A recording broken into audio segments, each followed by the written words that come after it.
For the first time in Escape from Tarkov history, there's finally a mechanism to reduce flashlight glare in PvP fights. But it's not just as simple as picking the one with the most reduction, as there are a bunch of other things to consider, not least the age-old glowing glasses fog bug, and later I'll be showing you which ones to avoid. But first, broadly speaking, there are three categories of items that now benefit from the flashlight reduction bonuses. Glasses, which can both be unarmored, like the anti-frag glasses, and armored, like the Condors, face shields for the various helmets, and face covers such as the infamous Death Shadow mask. Within the stats page on all of these items, you can now see the flash protection directly, which is nice, and they range from nothing at all the way up to 50%. Within the glasses category, the Gas Welder safety goggles are the best with minus 35% flash or glare protection, but what does 35% actually mean? Well, this is what it looks like facing off against a single WMX200, and you can see the before and after because it has a tiny delay before it kicks in when you put them on.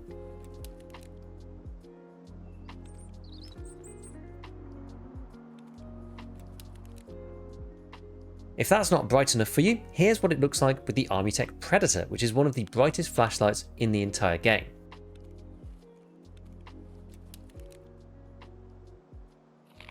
As it turns out, basically 35% is a big deal and negates most of the effective flashlights on your opponent's weapon, which is very handy. To get maximum protection, we can bump this up even further by moving to the Tagilla helmet under face covers. This is the only helmet in the game that outperforms the Gas Welder glasses with a rating of 50%. Even the Masker at 35%, Reese T at 30%, and the Alternate 25% are only equal to or worse than the Gas Welders, and as you might imagine, jumping to 50% pretty much entirely counters flashlights completely. But this isn't without its downsides. From a stats perspective, the main counter to the flash protection bonus is ergonomics. All the glasses, visors, and covers that have benefited from this new feature have been hit with a corresponding ergo negative, and BSG have done so in a systematic way. For every 5% of flash protection that they now get, minus 1% ergonomics has been added to these items. So if, as with the Gas Welders, you have a 35% flash reduction, this gives a corresponding 7% hit to your ergonomics.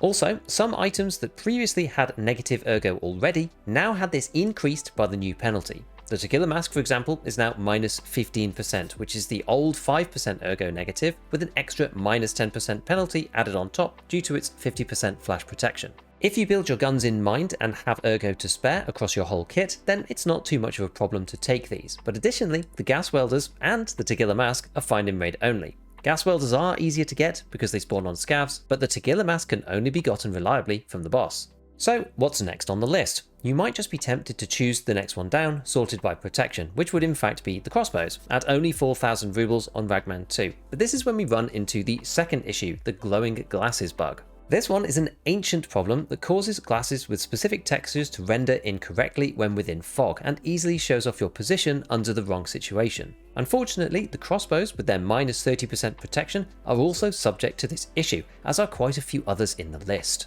Before we continue, imagine playing Tarkov with no cheaters, no aimbot, no wall hacks, and no paid carries in any of your raids. Today's video is sponsored by PlaySafeID, and this is exactly what they are trying to achieve. But to make this a reality, they need your help.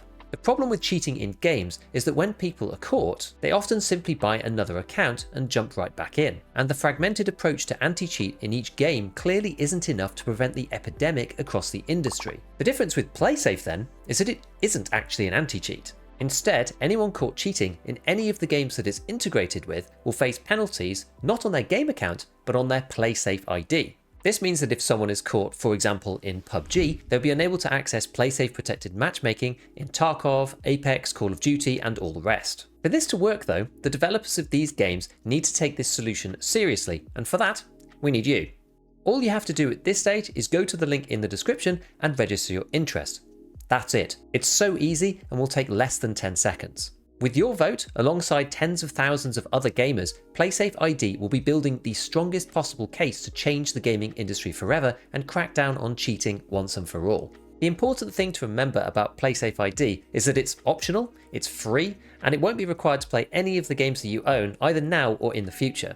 What it does do is allow a more protected circle of matchmaking above the regular one, where you know that the chance of running into a cheater is significantly reduced. How it works is neat but simple. Every gamer can claim one single PlaySafeID for life through a special check called Zero Knowledge Verification. This means that PlaySafe can verify that you are real and that you haven't had an account before without ever having any of your documents or data. So if you want to see a world with no cheaters in online multiplayer, and I know I certainly do, then head to the link and go and register your interest to see this dream become reality. So I went and tested all of the glasses in the game to see which did and which did not suffer from the glasses problem. And there are 6 that you have to avoid like the plague unless you really know what you are doing, which is the crossbows, both of the ray benches, so the hipster reserve, as well as the aviators, the round frames, the dunducks, and the Oakley gas cans. If the weather is clear and there is no fog about anywhere, or you're fighting only inside or in close quarters, then it doesn't matter and you can pick the crossbows. But otherwise, you're going to want to avoid these 6 glasses with the fog bug. Jumping back to our list, this doesn't actually leave much alternative when buying for rubles with good flash protection, as most of the good ones are either flea market only or glow in the fog, with the best that are neither of these things being the 15% reducing Pyramex proximity safety glasses on Ragman 3 and Ragman 1's tactical glasses until you can buy Peacekeeper 4's Batwolves that had 18% flash protection with a class 1 protection from normal armor and importantly some ricochet chance too. However, outside of rubles, there are some new alternatives that came with Arena in the Battle Pass and are available on Ref for GP coins. Not everybody has Arena, but it is worth knowing what's available if you have these. From Battle Pass number 0, there are 4 cosmetic glasses unlockable, and they still are as of the time of this recording, but for how much longer remains to be seen. 2 have green lenses and 2 of them have orange, and because these are a different texture than the regular glasses that they are modelled off, none of them have the glowing glasses problem. The best of these are the green Raybench Aviators because they have a minus 25% flash protection and are bizarrely available at level 1 ref for 6 GP coins. Bizarre because this level 1 trader version is the second cheapest, the other one being only 5 GP coins, and it's actually the best performing of the lot. This is presumably because they simply haven't been balanced yet, as this stat is very new, and instead the protection on the ref models has just followed that on the original stats without taking into account their accessibility, which until now it didn't matter. But these 4 glasses are no longer purely cosmetic and actually have a use in the base game. Before we look at effectiveness against flashbangs, there are a couple of items left to cover with the flashlights, firstly being face shields. These connect to helmets, and we already spoke about the Masker, Reesti, and Altin, which have high flash protections, but these come with limited real vision as well as ergo and turn speed debuffs. Outside of those 3 heavy helmet face shields, the rest are 15% flash protection or less, with the Mandalorian style mask being the only exception at 20%, and otherwise we just don't really see people using these in game currently due to their low protection at class 3 or lower and blurry vision. The last one in the face covers category alongside the Tagilla face shield is the Death Shadow mask, available in patch 16 from Ragman 4 with a 20% flash protection. This was already the endgame meta loadout choice because you don't have to give up anything in order to take it other than cash, alongside the fact that it A, allows you to wear an actual helmet like the ULAC, and B, still gives you the ability to wear headsets. It also has level 2 protection that stops most low-grade 9mm bullets, as well as buckshot and some slugs too for good measure. All of this makes it a strict upgrade over a balaclava that fits into the same slot, which is why you see it so often on top level players. And with 20% flash protection as well, this just cements it in place as probably the best overall piece of equipment here, unless you are really desperate for that extra 15% flash protection from the gas welders. For those of you wondering about overlapping eyewear, no, you don't get the bonuses twice, you just get the best of whatever you are wearing. It is possible to wear something like a helmet with a visor, like the Masker for example, and glasses underneath like the crossbow, but you don't get them doubled up unfortunately. Alright, so onto the flashbangs themselves. I didn't do as much testing here as I should have to make this super thorough, but I spent more time looking at the KS-23 flash shell than I did with the flashbang grenades, because firstly it's so rare to be hit by them in an actual game, and secondly their effect varies based on how much they catch you. That being said, I broadly split the flashbang effect into 3 stages. Stage 1 is the full blindness mode where you can't see at all. Stage 2 is the fade away, so from the moment that objects start to reappear on the screen and the main image starts to lighten up until it's back to normal, and stage 3 is when everything in the background is fine again except for the pesky after image which is left wherever the flashbang caught you in your vision. It's important to distinguish between these 3 stages because the after image section clearly matters a lot less than the inability to see anything in stage 1, and stage 2 gets progressively better from not being able to see anything at all to it's basically fine again, so it's subjective as to when your sight is usable. So from the test case with no protection, the effects last about 70 seconds in total.